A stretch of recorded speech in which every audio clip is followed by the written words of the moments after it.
Unit 6 continued intermittent gravity tube feeding and pump tube feeding. 2. Intermittent gravity tube feeding. The delegating licensed nurse will provide the DD personnel with specific intermittent tube feeding instructions. These instructions should include formula, amount of each feeding, number of feedings each day, duration, times of the feedings, tube flushes, amount of water before and after feeding. 1. Follow general preparation guidelines. 2. Clean the work area, wash hands thoroughly, and put on gloves.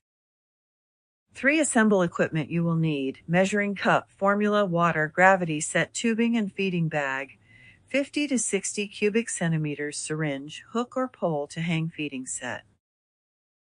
4. Allow formula to warm to room temperature over 20 to 40 minutes if it has been refrigerated. 5. Gravity set will need to be assembled according to package instructions. 6. Explain procedure to consumer. Provide privacy. 7. Position the individual and verify tube placement per delegating licensed nurse instructions. For example, by checking for tube graduation mark position, injecting air into the tube with the syringe and listening for air bubbles in the stomach with a stethoscope, or by aspirating, pulling back on the syringe to check for stomach contents. If you are asked to check for residual, the amount of food left in the stomach after a specified time, the delegating licensed nurse will tell you the amount of the residual pulled into the syringe that is too much. A good rule of thumb is to report a residual of more than 50 cubic centimeters. If the residual amount is more than what the nurse has told you is acceptable, do not proceed with the medication administration and notify the delegating licensed nurse. 8. Using the syringe, clear the tube of formula and check for tube patency by flushing the tube with the prescribed amount of warm tepid tap water, not hot water.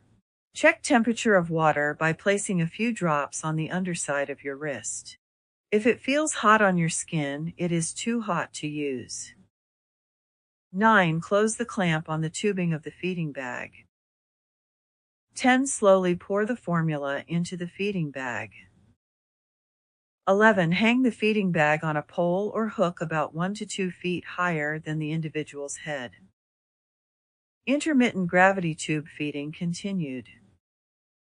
12. Open the clamp and allow formula to fill the tubing, removing all the air, before hooking the tubing up to the feeding tube. 13. Close the clamp. 14. Using the syringe, flush the feeding tube with the prescribed amount of warm, tepid tap water. The delegating licensed nurse will tell you how much water to use. 15. Connect the tubing of the feeding bag to the feeding tube using the feeding tube adapter. 16. Open the clamp and regulate the flow so the feeding drips in slowly. The delegating licensed nurse will tell you how many drops of formula in 1 minute to administer. 17. After entire amount is administered, when the feeding is finished, close the clamp on the tubing of the feeding bag. 18. Disconnect the feeding bag tubing from the feeding tube. 19. Using the syringe, flush the feeding tube with the prescribed amount of water. The delegating licensed nurse will tell you how much water to use. 20. Detach the syringe and reclamp the feeding tube. 21. Remove gloves and wash hands thoroughly. 22. Wash the feeding bag with small amount of dishwashing soap and water, rinse thoroughly to remove soap film, and hang the bag to dry. 23. Document by following your agency's policies and procedures for documentation, or the delegating licensed nurse's instructions for documenting, which may include the following. How placement of feeding tube was verified. Color and amount of fluid aspirated and replaced. Type of feeding and amount given. Consumer's response to the procedure. 3. Pump tube feeding. The delegating licensed nurse will provide the DD personnel with specific continuous tube feeding instructions, including specific information about using the pump. These instructions should include formula, pump type, amount of formula, amount each hour. If feeding is continuous, around the clock. If feeding is cycled, time starting the feeding, time stopping the feeding. Tube flushes, how much water to use to flush the tube and how often to flush the tube. The steps for starting a continuous tube feeding are similar to those used for intermittent feedings. 1. Follow general preparation guidelines. 2. Clean the work area, wash hands thoroughly and put on gloves. 3. Assemble equipment you will need, for example, measuring cup, formula, water, feeding bag, 50 to 60 cubic centimeters syringe, pump and tubing set for the pump. 4. Allow formula to warm to room temperature over 20-40 minutes if refrigerated. 5. Explain procedure to consumer while providing for privacy. 6. Position the individual and verify tube placement per delegating licensed nurse instructions. For example, by checking for tube graduation mark position, injecting air into the tube with the syringe and listening for air bubbles in the stomach with a stethoscope, or by aspirating, pulling back on the syringe to check for residual fluid in the stomach. 7. Using the syringe, clear the tube of formula and check for tube patency by flushing the tube with the prescribed amount of warm tepid tap water. 8. The delegating licensed nurse may have you check for gastric residuals at certain times during a continuous feeding. 9. Close the clamp on the tubing of the feeding bag.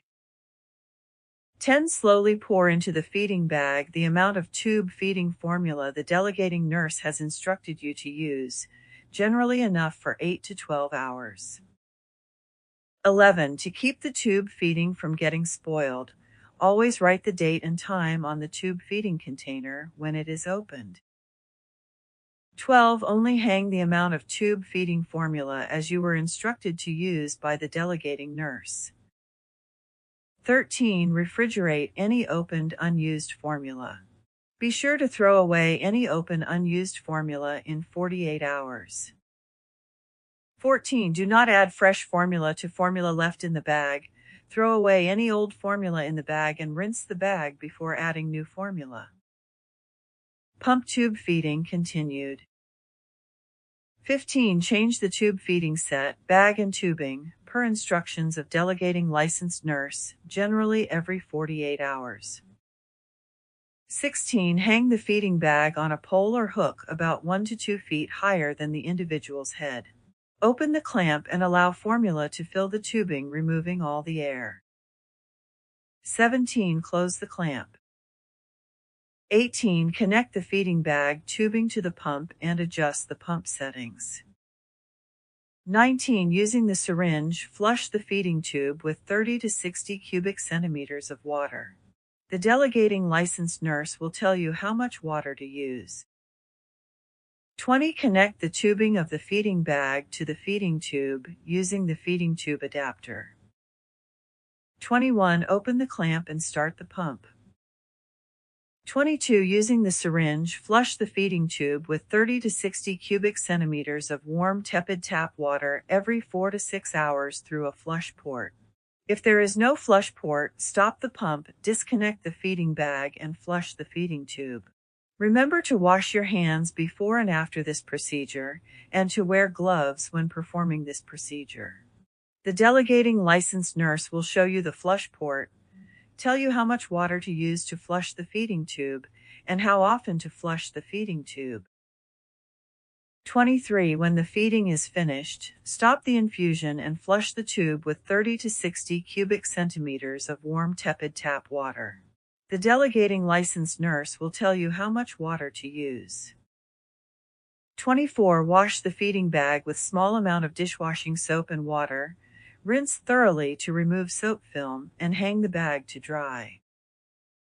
25. Document procedure by following your agency's policy and procedure for documentation or the delegating licensed nurse's instructions for documentation, which may include the following. Interventions to ensure placement. Type of feeding and amount given.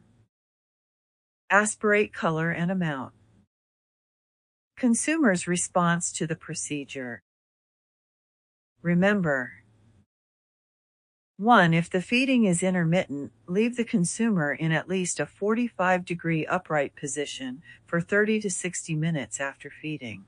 If the feeding is continuous, the individual either needs to be sitting upright or with their upper body trunk elevated at least 45 degrees.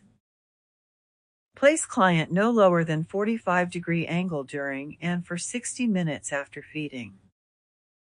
2. Before and after each bolus or intermittent feeding, or several times a day during continuous feeding, flush the tube and feeding adapter with 30 to 60 cubic centimeters of warm water as directed by the delegating licensed nurse. Regular tube flushing will help prevent clogged tubes. 3. Be sure to kink the tubing before removing the cap or disconnecting a syringe to prevent backflow. 4. Provide mouth care if consumer takes nothing by mouth. The delegating licensed nurse will instruct the DD personnel as to what mouth care to give, for example, rinse mouth with water, ice chips, toothbrushing, etc. Give mouth care after feeding, especially if client takes nothing by mouth. 5. The client can be fed in any location as long as the feeding is administered in a manner that protects the client's dignity and privacy.